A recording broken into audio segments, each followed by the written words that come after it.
আজকে তোমাদের প্রথম ক্লাস। তোমরা আগে তো আইসিডিএসে পড়তে, এখন হচ্ছে যে ক্লাসটা পড়ছো এটার নাম কি জানো তো? এটা শিশু শ্রেণী। শিশু শ্রেণীতে তোমাদেরকে অ থেকে চন্দ্রবিন্দু শিখতে হবে, এ থেকে জেড শিখতে হবে, 1 থেকে 10 শিখতে হবে। বাড়িতে যে বইগুলো তোমাদের পড়ানো হচ্ছে অ আ শেখানোর জন্য, সেই বইগুলো কিন্তু পড়বে না। এই যে বইটা দেখছো, আধুনিক বর্ণমালা বিকেলের পাঠশালা, এই বই তোমাদের প্রত্যেককে আজকে আমি একদম বিনা পয়সায় দেবো। এই বইটা বাড়িতে মা বাবাকে পড়াতে বলবে, আমি যেভাবে এখানে তোমাদের শিখিয়ে দেবো সেভাবেই মা বাবাকে পড়াতে বলবে। এই বইটা অন্যান্য বইয়ের থেকে সুবিধা কি? বাড়িতে যে বইটা পড়ছো তার থেকে এটা সুবিধা কি? দেখবে সেই বইটায় অ আগুলো শিখতে কিন্তু অনেক দেরি হয়, পড়তে ভালো লাগে না, পড়ছো মনে থাকছে না।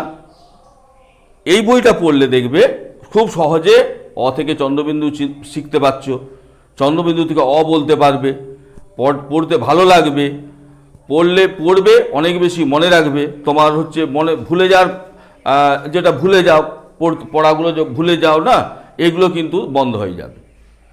তাহলে আজকে যখন স্কুল থেকে যাবে তোমরা প্রত্যেকেই বই একটা করে নিয়ে যাবে। এই বইগুলো কিন্তু বাড়িতে, স্কুলে আনবে না, এই বইগুলো খালি বাড়িতে পড়ার জন্য। আর বইটার নামই হচ্ছে বিকেলের পাঠশালা, বিকেলে পড়বে। তোমরা আগে আইসিডিএস যখন পড়েছো ওইখানে নিশ্চয়ই তোমাদেরকে প্রথমে লিখতে বলে দিয়েছে যে অ লেখো, আ লেখো, হস্যই লেখো। আমার এই বইটা আমার নিজের লেখা, এবং অ আ শেখানোর জন্য যত বই আছে বাজারে, বাসে, ট্রেনে বা বই দোকানে যে বইগুলো দেখতে পাও, সেই বইগুলোর থেকে অন্য পদ্ধতিতে লেখা। তোমাদের হয়তো মনে থাকবে না, তবু বলছি, এই বইটা হচ্ছে ডিকনস্ট্রাকশন থিওরির উপরে লেখা।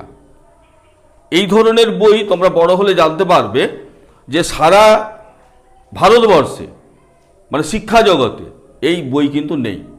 একবারে অন্য ধরনের বই লেখা, যাতে ছোট ছেলেদের পড়তে ভালো লাগে, পড়লে অনেক বেশি মনে থাকে, তাদের পড়ার মধ্যে দেখবে, এখানে পড়লে বুঝতে পারবে তোমাদের পড়ার মধ্যে থেকেই কিন্তু বুদ্ধিটা বাড়বে, পড়তে পড়তেই বুদ্ধি বাড়বে, যেটা অন্যান্য বইয়ের মধ্যে নেই। তো এই বইটা কিন্তু তাহলে তোমরা পড়ার অভ্যেস করবে আমি যেভাবে এখানে পড়াবো। দেখো, প্রথমে আজকে তোমাদের পুরো বইটা আমি দেখিয়ে দিচ্ছি কোথায় কি লেখা আছে। তাহলে এই বইটা কি দিয়ে কিভাবে লেখা? Deconstruction theory. এই থিওরিটা আমি তৈরি করেছি। এইটা সুবিধা হচ্ছে যেটা বললাম, যে অনেক বেশি কম পড়বে, অনেক বেশি দিন মনে থাকবে, তোমাদের যে পড়ছো ভুলে যাচ্ছ এটা বন্ধ হয়ে যাবে, তোমাদের দুষ্টুমিটা বন্ধ হয়ে যাবে। আর দেখবে যে এই বইটা পড়তে খুব মজা লাগবে তোমাদের। এই যে তোমাদের প্রথমে আইসিডিএসে বা আগে যেখানে তোমরা পড়েছো, তোমাকে নিশ্চয়ই সেখানে প্রথমেই দেখবে লিখতে বলেছে। আমার এই বইয়ে দেখো প্রথমে আমাদের লেখার কথা কিন্তু বলা নেই। আমি বলেছি এখানে তোমাদের লিখতে গেলে, বা তোমরা যখন বড় হবে সায়েন্স নিয়ে পড়বে, অনেক ছবি আঁকতে হবে, সেখানে হ্যান্ডরাইটিং স্টাইল বলে এগুলোকে, সেগুলোকে আগে শিখতে হবে। যেমন ধরো এই যে এটাকে বলে স্ট্রেট লাইন, এটা উপর থেকে নিচু, নিচু থেকে উপর। এইটা হচ্ছে হরাইজেন্টাল লাইন, এটাকে হরাইজেন্টাল বলে, এইভাবে লাইন টানবে, এইরকম করবে, এইরকম করবে। আবার ধরো এইরকম করবে, এটাকে বলে স্পাইরাল, এরকম বেজে যাবে। আবার উল্টো দিক থেকে এইভাবে আসবে। এইগুলো করবে। এগুলো করলে কি হয়, তোমার হাতের লেখা দেবে খুব সুন্দর হবে। হাতে লেখা সুন্দর কেন করতে হয় তোমরা বড় হলে জানবে, এখন তো ছোট, এত সব তোমাদের জানা নেই। যে হাতের লেখা যদি সুন্দর না হয়, তোমরা বড় হয়ে যখন মাধ্যমিক, উচ্চ মাধ্যমিক বা 5, 6, 7, 8 পড়বে, হাতের লেখা যদি খারাপ হয়, প্রশ্নের উত্তর সঠিক দিয়েছো, মাস্টারমশাই কিন্তু নাম্বার দেবে না। এই জন্য হাতের লেখাকে আগে সুন্দর করতে হবে। আবার প্রশ্নের উত্তর একটু হয়তো ভুল হয়েছে, হাতের লেখা যদি ভালো হয়, মাস্টারমশাই দেখবে তোমাদেরকে নম্বরটা, পুরো নম্বরটাই দিয়ে দেবে। এইগুলোকে আগে শিখতে হবে। এই বইয়ে কিন্তু আমার এগুলো প্রথমেই দেওয়া আছে। এইটা শিখতে যতদিন সময় লাগবে, তোমার হয়তো 10 দিন, 15 দিন, 20 দিন, 1 মাস লাগবে, এইগুলো আগে করতে হবে। তারপরে লেখা, অ লেখো, আ লেখো, এ লিখো, বি লিখো, সি লিখো, সেগুলো পরে হবে। এবার দেখো, তোমরা বাড়িতে যে বই বাবা মা পড়াচ্ছে বাজার থেকে কিনে এনে, দেখবে সেখানে প্রথমে বলা আছে অ, তারপরে আ, তারপরে হ্রস্বই, তারপরে দীর্ঘই। আমি বলছি না, এইভাবে নয়। আমি যদি তোমাকে প্রথমে তটা শিখিয়ে দিলাম, ত, তারপরে তুমি তটাকে অ করে দাও, তারপরে অটাকে আ করে দাও। তাহলে একটা লিখলে আরও দুটো লেখা হয়ে গেল। এটা ঠিক মজা পাচ্ছ তো? কিন্তু তোমাদের যে বই বাড়িতে আছে সেগুলো একবার অ, একবার আ, একবার ত, এগুলো নিশ্চয়ই লিখতে বা পড়তে খারাপ লাগে, আমরা ওইটা বুঝতে পারি। দেখো, তোমরা যে বইটা বাড়িতে নিয়ে গিয়ে পড়ছো সেখানে আছে হ্রস্বই একবার, আবার দীর্ঘই একবার লিখছো। আমার বই এখানে আছে, দেখবে আমি বলছি না, প্রথমে হটা লেখো, হটাকে লিখে এটাও এটাকে হ্রস্বই করে দাও। দেখো, হটা তোমার আগে লেখা হয়ে গেছে, এটা শিখে গেছো, হটাকে হ্রস্বই করে দিলে এই হ্রস্বইটাকে আবার দীর্ঘই করে দাও। তাহলে একটা লিখলে আরও দুটো লেখা হয়ে গেল বা তিনটে লেখা হয়ে গেল। সেই রকম তুমি যদি হ্রস্ব আলাদা দীর্ঘ আলাদা লিখতে যাও, তোমার কিন্তু খুব ভালো লাগবে না পড়তে। এই জন্যে আমার বইয়ে আমি এখানে দেখিয়েছি প্রথমে এইটাকে বলছে ড, তারপর এইটাই করে দিচ্ছি আমি হ্রস্ব, এই যে হ্রস্বটাকে আবার দীর্ঘ, আর এইটাকে ফুটকি দিলে এখানে র হয়ে গেল। এইরকম দেখবে একটা লিখবে অনেক লেখা হয়ে যাবে। সেই রকম ইংরাজি দেখবে তোমাদেরকে বাড়িতে হয়তো বাবা এখনই শেখাচ্ছে, তো আজকে আমাদের তো প্রথম ক্লাস, আমরাও শেখাবো এখানে। দেখবে প্রথমে এখানে এ আলাদা, বি, সি, ডি, ই, এফ, এগুলো কিন্তু আলাদা আলাদা করে শেখাচ্ছে। মানে এগুলো তোমাদের আমরা বুঝতে পারি, খুব ভালো লাগছে না। ইংরেজিতে 26টা বর্ণ আছে, 26টা। এই যে 26টা বর্ণকে তুমি যদি 26 বার লেখো, 26 বার মানে 26 বার ধরে, তাতে দেখবে যে তোমার নিশ্চয়ই ভালো লাগবে না। কিন্তু আমি যদি এখানে একটা কিছু লেখার পরে যদি অনেকগুলো লিখে দিতে পারি, যেমন ধরো এইটা মানে এই যে লাইনটা নয় আমি শিখেছি, এইটা তো শিখেছো, এইটা হচ্ছে আই হয়ে গেল এক্স, এটাকে করে দাও ভি, তারপর করে দাও ডব্লিউ, তারপরে করে দাও এম, তারপরে এন, তারপরে দেখো এইচ, তারপরে টি। এরকম দেখবে যে ইংরেজি যে বর্ণমালায় 26টা বর্ণ আছে, মানে বেশিরভাগ বর্ণটা কিন্তু এরকম একটি ছোট্ট লাইন দিয়ে সব লেখা। তারপর তোমাদেরকে আমার বইয়ে তো যখন হাতের লেখার স্টাইল অভ্যাস করেছো, এইটা শিখিয়েছি, এইটা দেখবে বলা আছে, এটাকে বলে সার্কেল। মানে এটা ইংরেজিতে আমি বলতে পারি ও, অঙ্কের ক্ষেত্রে বলবো এটা শূন্য। তাহলে ওটা লিখতে শিখে গেছো, তাহলে ওটাকে কিউ করে দাও, তাহলে ও লেখা হলো, কিউ লেখা হয়ে গেল। আর কি আছে, এইটা শিখিয়েছি, এইটা বলা আছে তোমাকে, এটাকে বলে হাফ সার্কেল। হাফ সার্কেলটা এই ছোট লাইনটার সঙ্গে দুটো হাফ সার্কেল জুড়ে দিবে, দেখবে বি হয়ে গেছে, এইটা দিলে দেখবে ডি হয়ে গেছে, আবার এইটা দিয়ে এইটা করলেই হয়ে গেছে পি। আর এইটা দিয়ে কি হবে, এই যে হাফ সার্কেল যেটা দিয়ে বলা হচ্ছে, এটা বলা হচ্ছে এখানে সি, এইটাই আবার হয়ে যাবে জি। দেখো, তাহলে এ আলাদা, বি আলাদা, সি আলাদা, ডি আলাদা, এগুলো আলাদা করে লেখার কোনো দরকার নেই। একটা লিখবে অনেক হয়ে যাবে, তখন তোমার দেখবে যে তোমার মনেও থাকছে। এইবার আমরা বর্ণমালাটাকে পরে সাজাবো, সেটা অনেক পরে হবে। সেটা অ থেকে চন্দ্রবিন্দু কিভাবে আমাদের বইয়ে আছে, আগে যারা বই লিখেছেন সেগুলোকে আমরা সাজাবো। সেই রকম অঙ্কের ক্ষেত্রে দেখবে আমরা তো পড়ে থাকি সাধারণত যে একে চন্দ্র, দুয়ে পক্ষ, তিনে নেত্র, চারে বেদ, পাঁচে পঞ্চবান, ছয়ে ঋতু। আচ্ছা, তোমাকে যদি আমি বলি তিনে নেত্র মানেই তো তোমার জানা নেই, তাহলে আমি যদি বলি টোটো 3টি চাকা, অটো 3টি চাকা, তাহলে একে চন্দ্র দিনের বেলা তো, এখন তুমি যদি চাঁদ দেখতে চাও, আমি চাঁদ দেখাতে পারবো কি, পারবো না। যদি বলি যে দুয়ে পক্ষ, তোমাদের এই যে তোমরা ছোট, তোমাদের জানাই নেই। সাথে সমুদ্র বলা হচ্ছে, জানাই নেই এটা কি সমুদ্র, তাকে খায় না মাথায় দেয়। এই যে আমার এই বইটা দেখবে তোমাদের যখন বাড়িতে মা বাবা পড়াবেন, এখানে দেখো লেখা আছে একে একটি মাথা, এক, এক একটি মাথা, তোমার নিজের একটি মাথা আছে, মাথায় হাত দিলে এক সংখ্যার কথা মনে পড়বে, আর এক সংখ্যার কথা মনে পড়তে গেলে মাথার কথা মনে পড়ে যাবে। দুই, দুইয়ে কি আছে? তোমার কাছেই আছে দুই, দুটি হাত, তোমার দুটি হাত, দুটি পা, দুটি কান, দুটি চোখ। তাহলে দুই বললেই হাত, পা, কান, চোখের কথা মনে পড়বে, আর চোখের কথা, পায়ের কথা, হাতের কথা মনে করতে গেলে দুই সংখ্যাটা মনে পড়ে যাবে। আমাকে যেমন দুইয়ে পক্ষ, পক্ষটা তুমি তো দেখতেই পাচ্ছ না কোথায় পক্ষ আছে, তাহলে এটা ভুলে যাওয়ার সম্ভাবনা বেশি, আর এটা তুমি কখনোই ভুলবে না। তিন, তিনের নেত্র, যেটা তোমাদের বইয়ে আছে, তিনের নেত্র, নেত্র মানে কি তোমার তো জানাই নেই। তাহলে এমন পড়ার সময়, তোমরা এখন ছোট, এখন থেকে তোমাদেরকে মনে রাখতে হবে, পড়ার সময় বিষয়টাকে বুঝতে হবে কি পড়ছো।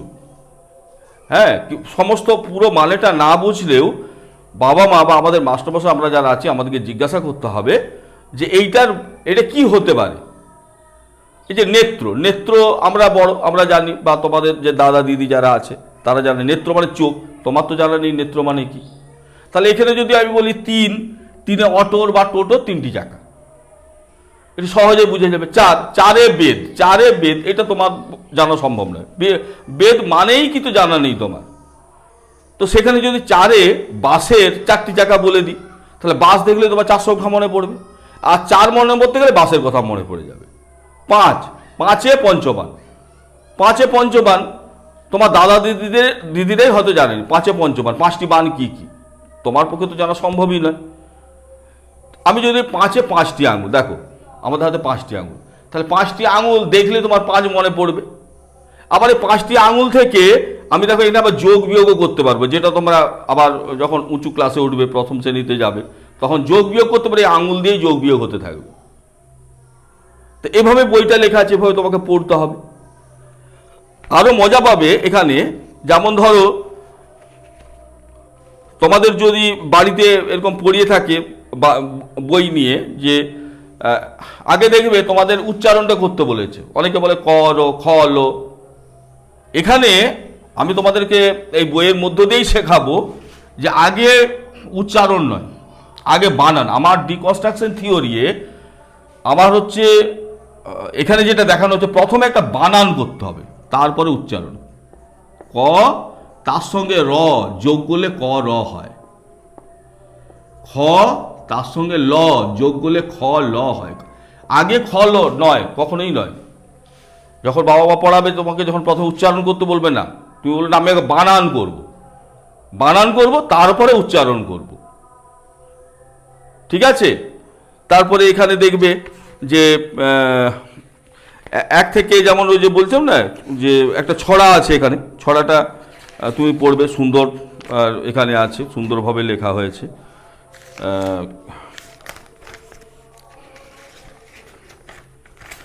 দেখো এখানে আমার ছড়াটা কত সুন্দর।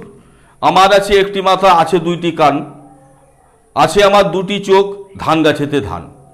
রিক্সার আছে তিনটি চাকা, টোটো গাড়িতেও তাই। রিক্সা দেখেছো, রিক্সার কটা চাকা? তিনটা চাকা। টোটো গাড়ি, এখন তো সব জায়গায় টোটো গাড়ি, টোটো গাড়ি দেবে তিনটে চাকা। তা টোটো গাড়ি দেখলে তোমার তিন সংখ্যার কথা মনে পড়ে যাচ্ছে, তিন সংখ্যা মনে করতে গেলেই তোমার রিক্সা বা টোটোর কথা মনে পড়ে যাচ্ছে। বাসের আছে চারটি চাকা, জেনে রেখো ভাই। আমার হাতে পাঁচটি আঙুল, পাঁচটি আঙুল দেখো, তোমার হাতেও তাই। তো দুটি টোটো ছটি চাকা, একটা টোটো তিনটা, আরেকটা টোটো তিনটা, দুটা টোটোকে দাঁড় করালে দেখবে ছটা চাকা হয়ে গেছে। তাহলে দুটা টোটো যেখানে তোমার দাঁড়িয়ে থাকবে কাছাকাছি, তোমার ছয় সংখ্যার কথা মনে পড়ে যাবে। তোমাকে ছয়ে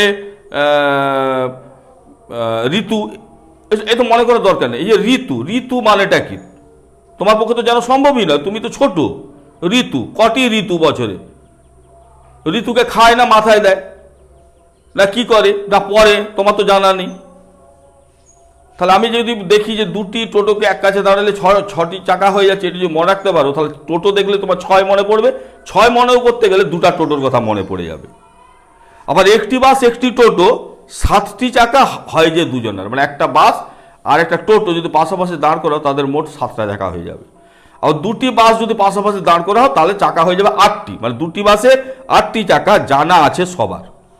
পাশাপাশি তিনটি টোটো, মানে একটা, দুটা, তিনটা টোটো যদি পরপর দাঁড় করানো থাকে, কটা চাকা হবে? নটি। পাশাপাশি তিনটি টোটো, চাকা হয় যে নটি। দুটি হাতে 10টি আঙুল, তোমার জানা আছে কি? কত সুন্দর, পড়তে কেমন লাগছে বলো? আমি পড়ছি, তোমরা শুনছো, শুনতে যদি এত ভালো লাগে, পড়লে দেখবে আরও ভালো লাগছে। এইভাবে 1 থেকে 10 সংখ্যাটা মনে রাখবে। এবার তোমাদের যখন আরেকটু যখন বড় হবে তোমরা, তোমাদেরকে দেখবে এইরকমভাবে নামতা শেখানো হবে যে 1 1 কে 1, 1 2 এ 2, 1 3 এ 3, 1 4 এ 4। এই পদ্ধতিটাকে পরিবর্তন করে আমি এখানে নামতাটাকে অন্যভাবে লিখেছি। আমি এটা নাম দিয়েছি ডিজিটাল নামতা। কি ডিজিটাল নামতা? এখন শব্দ ডিজিটাল, ডিজিটাল ইন্ডিয়া, ডিজিটাল টাকা, ডিজিটাল অনলাইন, সব ডিজিটাল। এই জন্য নামতাটাও আমি নাম দিয়েছি ডিজিটাল নামতা। তুমি সেখানে 1 থেকে 10-এর ঘরের 100টা যোগের ফল দেখতে পাবে। আর এটা যদি মনে রাখতে পারো, কেউ অঙ্ক কষে যখন হচ্ছে যোগটা বার করবে, তুমি সঙ্গে সঙ্গে উত্তর দিয়ে দেবে। সেরকম এখানে বিয়োগের একটা নামতা করা আছে, এটাও ডিজিটাল নামতা। একটা গুণের নামতা করা আছে, সেটাও ডিজিটাল নামতা। একটা ভাগের নামতা করা আছে, সেটাও ডিজিটাল নামতা। গুণের নামতাটা কেমন? তোমাদের একটু যখন বড় হবে তোমাদেরকে নামতা শেখানো হবে এইরকম করে যে 6 1 কে 6, 6 2 গুণে 12, 3 6 18। না, এইভাবে যদি তুমি পড়তে থাকো, দেখবে তোমাকে যখন আমি কোনো 6 গুণিত 7 উত্তরটা চাইবো, তুমি কখনোই 6 গুণিত 7 আমাকে সঙ্গে সঙ্গে বলতে পারবে না। কেন? এই যে তোমাকে শেখানো হচ্ছে পুরাতন পদ্ধতিতে।